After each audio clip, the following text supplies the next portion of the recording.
नवरात्रि का चौथा दिन, जब एक गरीब लड़की ने माता कुष्मांडा से सच्चे दिल से कुछ मांगा और उसी रात उसके जीवन में ऐसा चमत्कार हुआ जिसने पूरे गांव की किस्मत बदल दी।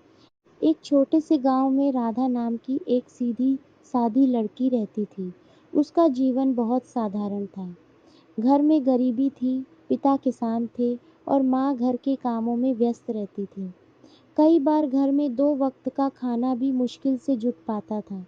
लेकिन राधा के पास एक ऐसी चीज़ थी जो उसे दुनिया की सबसे अमीर लड़की बना देती थी। उसकी अटूट श्रद्धा और माता रानी पर विश्वास। चैत नवरात्रि शुरू हो चुकी थी। गांव के मंदिर में हर दिन अलग-अलग माता के स्वरूप की पूजा हो रही थी। चौथा दिन था माता कूष्मांडा का दिन, जिन्हें सृष्टि की उत्पत्ति करने वाली देवी माना जाता है। राधा हर दिन की तरह सुबह जल्दी उठी, स्नान किया और मंदिर जाने के लिए तैयार हुई। उसके पास न तो अच्छे कपड़े थे, न ही पूजा के लिए महंगे सामान, लेकिन उसके पास था एक छोटा सा दीपक और कुछ फूल। वो धीरे-धीरे मंदिर की ओर चल पड़ी। मंदिर में बहुत भीड़ थी। लोग बड़े-बड़े भोग, फल, मिठाइयाँ लेकर आए थे। कुछ लोग सोने, चांदी के आभूषण भी माता को अर्पित कर रहे थे। राधा ने यह सब देखा, लेकिन उसके चेहरे पर कोई दुख नहीं था। वह मुस्कुराई और मन ही मन बोली, माँ, मेरे पास देने के लिए कुछ नहीं है, लेकिन मेरा दिल पूरा आपका है। वो एक कोने में जाकर बैठ गई और दीपक जलाया। उसने आंखें बंद करके सच्चे मन से प्रार्थना शुरू की। माता कुष्मांडा, आप तो सृष्टि की रचयिता हैं। आप सबकी झोली भर सकती हैं। कृपा करके मेरे घर की गरीबी दूर कर दीजिए, ताकि मेरे माता-पिता खुश रह सकें। उसकी आंखों से आंसू बह रहे थे, लेकिन वो आंसू दुख के नहीं, बल्कि श्रद्धा के थे। उसी समय मंदिर के पुजारी ने राधा को देखा। उन्होंने सोचा, इतनी भीड़ में भी यह लड़की कितनी शांत और श्रद्धालु है। पूजा समाप्त हुई। सभी लोग अपने-अपने घर लौट गए। राधा भी घर लौट आई। उस रात कुछ अजीब हुआ। राधा के पिता खेत से लौट रहे थे। तभी उन्हें रास्ते में एक पुराना, चमकता हुआ घड़ा मिला। पहले तो उन्होंने सोचा कि शायद कोई फेंक गया होगा, लेकिन जब उन्होंने उसे खोला, तो अंदर से कुछ सिक्के और एक पुरानी पोटली मिली। वे हैरान रह गए। उन्होंने तुरंत वह घड़ा घर ले आए।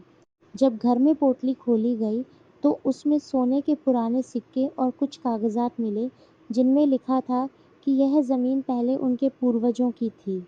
अगले दिन जब उन्होंने गांव के बड़े बुजुर्गों और पटवारी से बात की, तो पता चला कि वास्तव में वह ज़मीन उनके परिवार की ही थी, जो गलत तरीके से किसी और के कब्जे में चली गई थी। यह खबर पूरे गांव में फैल गई।